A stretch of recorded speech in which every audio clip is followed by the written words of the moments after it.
السلام عليكم يا جلالة الملك. وعليكم السلام.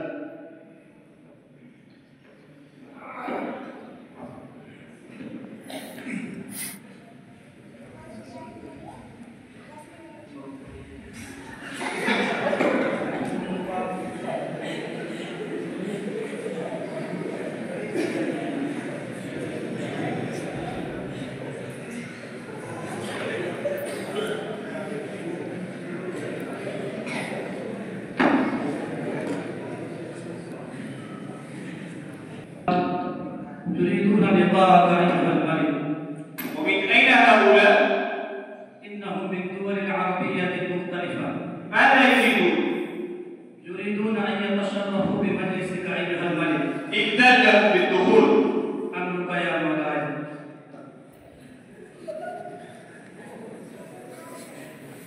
مرحبا. أذن لكم الملك بالدخول. تعالوا معي.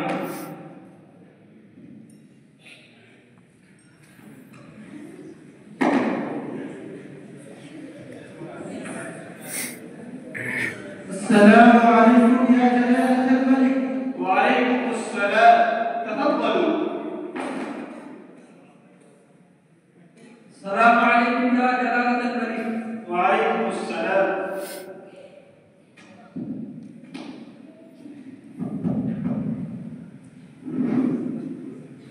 أيها الملك، قد حضر وفد آخر من دول أعجمية. إذن لهم بالدخول.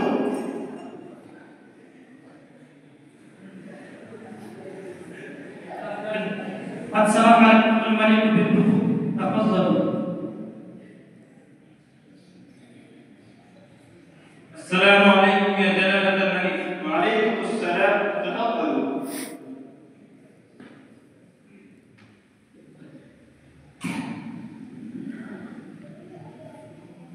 كما قلت آنفا، إنهم يريدون أن يتشرفوا بكلامك أيها الملك. الإبر. أولهم حسين المسلم. ليتفضل. أمرك يا مولاي. نزيك العمري. ماذا يقول؟ إنه سألهم ذلك أيها الملك. لا حول ولا قوة إلا بالله.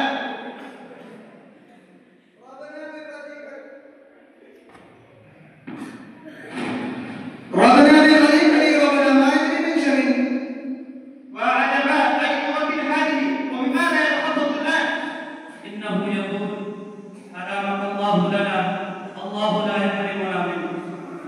يا العجب أعربية هذه وحسبتني يا ملك. كمان وبماذا يتخطط الآن؟ هذا يقول: كنت أشتاق لقاءك أيها الملك. إنا لله وإنا إليه راجعون. إننا معه في ذهب وسلامة. تفضل. أمرك يا مولاي. أيها الملك، إنه أبو هشام المصري. ليتفضل.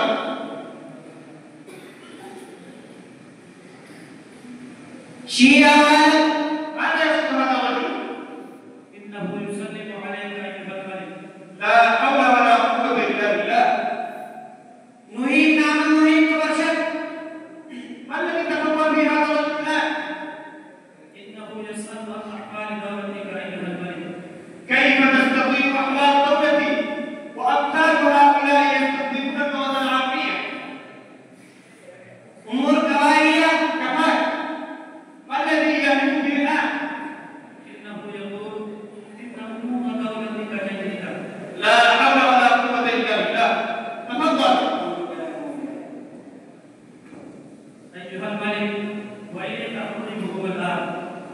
أيقوم بهذه اللغة الصوتية الخرافية؟ المعذرة يا مولاي. هات ما لديك لأعطيه. أمرك يا مولاي. إن عربي مهم ربي المركز في العالم. تعتبر إلى اللغة المرجع لأنها أغنية من كلمة والمواقف تلبس من ولد وقبائل لغة المكان ولا تجمع كفر الديان. قد قدر الله تعالى هذه اللغة إذ أنزل كتابه الكريم بها على نبينا صلى الله عليه وسلم وجربها. وهذا التكليف قد عدل قد اندرجت إلهي وهي اللغة وحدها. كيف اللغة؟ الله حتى لا يستطيع. أمرك يا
جزيت خيرا عنا. أيها الناس، يا أبناء يعقوب الرحمن ويا أولاد سيد العنان، لقد أنعم الله عليكم بالعربية التي لا تقف أمامها لغة من اللغات الأخرى، ولقد أنزل الله بها عليكم كتابه العظيم وبعثه بها نبيه الكريم، ولكنكم استبدلتم النعمة بالكفران حتى لعبتم بلغة القرآن وضاعت بين أيديكم وليجريكم هذه اللغة فتبصرونها، والأعداء يدسون فيها الدسائس ويلقون فيها المسائس، ولكن من الله لأعيدن وهو الرضا بالأبد الأسمعي منهم والمواهبي والمبرد منهم والتعالبي والمقتري منهم والمعلم، وإني والله لأعيدن وهو المسلم ساعدا وهو جواد خطيب، ولأعيدن عهودنا بوجه الدنيان وهو حكم في الشعب، وإني والله لأرجعن منتصرا للغة العربية، فمن رأيته ينطق بالعامية لأجعلن الثوب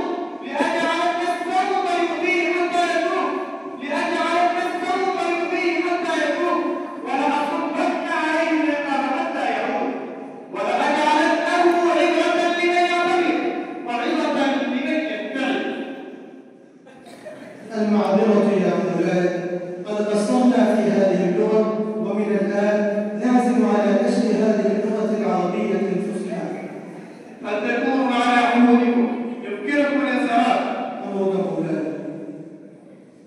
أيها الأعاجم نسبا والعرب فصاحة وبلاغة يمكنكم الانصراف. أمرك مولاي.